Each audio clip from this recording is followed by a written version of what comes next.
आज हामी कम्प्युटरको एउटा एकदमै महत्त्वपूर्ण तर अक्सर नदेखिने प्रक्रियाको बारेमा कुरा गर्दैछौँ। त्यो हो बुट प्रक्रिया। र यसमा पनि दुई मुख्य खेलाडीहरू, ग्रब र विन्डोज बुट म्यानेजर कसरी एकअर्कासँग भिड्छन् भन्ने बारेमा। हामीले पावर बटन थिच्दा एउटा निर्जीव बाकसबाट काम गर्ने मेसिन बन्नसम्मको जुन यात्रा छ नि, त्यो निकै रोचक छ। ल अब यसभित्र के हुन्छ अलिक गहिराईमा गएर हेरौँ है त। यसलाई कम्प्युटरको ब्युझनी प्रक्रिया भनेर सोच्न सकिन्छ र यसको सबैभन्दा पहिलो काम भनेको एउटा छोटो स्वास्थ्य जाँच हो। करेन्ट पास हुने बित्तिकै सिस्टमले पावर अन सेल्फ टेस्ट वा पोस्ट सुरु गर्छ। यसले सीपीयू, मेमोरी, स्टोरेज जस्ता सबै मुख्य हार्डवेयरहरू काम गर्न तयार छन् कि छैनन् भनेर पक्का गर्छ। सबै ठिकठाक छ भन्ने थाहा पाएपछि यसले आफ्नो जिम्मेवारी फर्मवेयरलाई सुम्पिन्छ। फर्मवेयर भनेको हार्डवेयर र सफ्टवेयरलाई जोड्ने पुल जस्तै हो। पहिले हामीसँग क्लासिक बायोस थियो, तर अहिले त्यसको ठाउँमा आधुनिक, छिटो र सुरक्षित UEFI आएको छ। यहाँ बायोसबाट UEFIमा भएको अपग्रेड कति ठूलो छ भन्ने कुरा प्रष्ट देखिन्छ।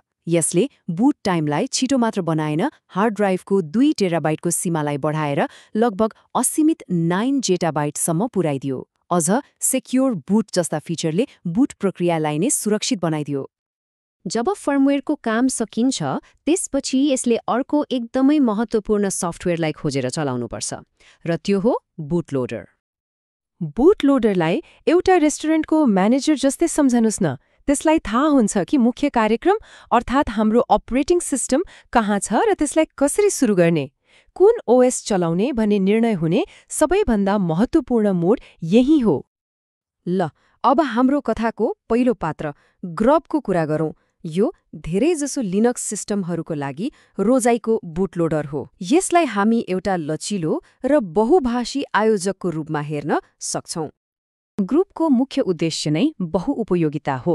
यसलाई सुरुदेखि नै जस्तो सुकै जटिल सेटअपलाई पनि सजिलैसँग ह्यान्डल गर्न सक्ने गरी बनाइएको हो। यसको सुपर पावर भनेको NTFS, ext4 जस्ता फरक फाइल सिस्टमहरू बुझ्न सक्ने क्षमता हो। अनि अर्को खुबी के हो भने यसले विन्डोज जस्ता अरू अपरेटिङ सिस्टमहरूलाई आफै पत्ता लगाएर आफ्नो मेन्युमा थपिदिन्छ। अनुपालो हाम्रो दोस्रो पात्रको विन्डोज बुट म्यानेजर। यदि ग्रब सबैसँग मिल्ने आयोजक हो भने यो चाहिँ एउटा कुशल तर अलि कडा कम्पनी म्यानेजर जस्तो हो। यसको मुख्य काम भनेको विन्डोजलाई सकेसम्म छिटो र भरपर्दो तरिकाले सुरु गर्नु हो। यो एउटा खास कामका लागि बनेको हो र त्यो काम यसले एकदमै राम्रोसँग गर्छ।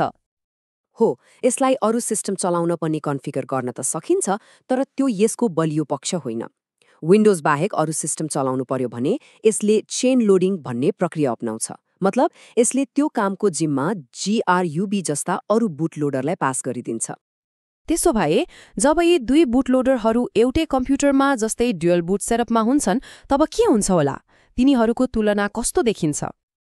यिनीहरूलाई कन्फिगर गर्ने तरिकाले नै यिनीहरूको सोच कस्तो छ भन्ने देखाउँछ। ग्रुपले सबै कुरा खुला र पारदर्शी टेक्स्ट फाइलमा राख्छ, जसलाई सजिलै एडिट गर्न सकिन्छ। उता विन्डोजले चाहिँ आफ्नै सिस्टम टुलहरू प्रयोग गर्न रुचाउँछ। यो ग्राफले सबै कुरा प्रश्न पार्छ। ग्रबको सबैभन्दा ठूलो शक्ति भनेको विभिन्न अपरेटिङ सिस्टमहरूसँग काम गर्न सक्ने लचिलोपन हो। अर्कोतिर विन्डोज बुट म्यानेजरको शक्ति भनेको आफ्नै इकोसिस्टमभित्रको गहिरो एकीकरण हो। डुअल बुट चलाउने जो कोहीको लागि यो स्क्रिन एउटा चौबाटो जस्तै हो। यो GRUBले देखाएको मेन्यु हो। यहाँबाट सिधै लिनक्समा जान सकिन्छ वा दोस्रो अप्सन छानेर विन्डोज बुट म्यानेजरलाई काम सुरु गर्न निर्देशन दिन सकिन्छ। तर सँगै बस्न सधैँ सजिलो कहाँ हुन्छ र? दुवै बुलडोजरहरूले आफ्नो क्षेत्र जमाउन खोज्दा केही सामान्य समस्याहरू देखिन थाल्छन्। यो डुअल बुटको एउटा क्लासिक टाउको दुखाइ हो। कहिलेकाहीँ विन्डोजको ठूलो अपडेट आउँदा त्यसले GRUBलाई हटाइदिन्छ अनि कम्प्युटर सिधै विन्डोजमा मात्रै बुट हुन थाल्छ, लिनक्सको अप्सनै देखिँदैन। तर भाग्यवश यसको समाधान त्यति गाह्रो छैन। एउटा लिनक्स लाइभ USBबाट बुट गरेर केही कमान्डहरू चलाएपछि ग्रबलाई फेरि इन्चार्ज बनाउन सकिन्छ। यसले सिस्टमको नियन्त्रण ग्रबलाई फिर्ता दिन्छ। डुअल बुटको मुख्य चुनौती नै यही हो। विन्डोजले के सोच्छ भने यो कम्प्युटरमा म मात्र छु, जबकि ग्रबको सोचाइ हुन्छ सबैलाई मिलाएर लैजानुपर्छ। ल, आजको छलफललाई सारमा भन्नुपर्दा बुट प्रक्रिया भनेको फर्मवेयरबाट सुरु भएर बुटलोडर हुँदै अपरेटिङ सिस्टमसम्म पुग्ने एउटा चरणबद्ध यात्रा हो।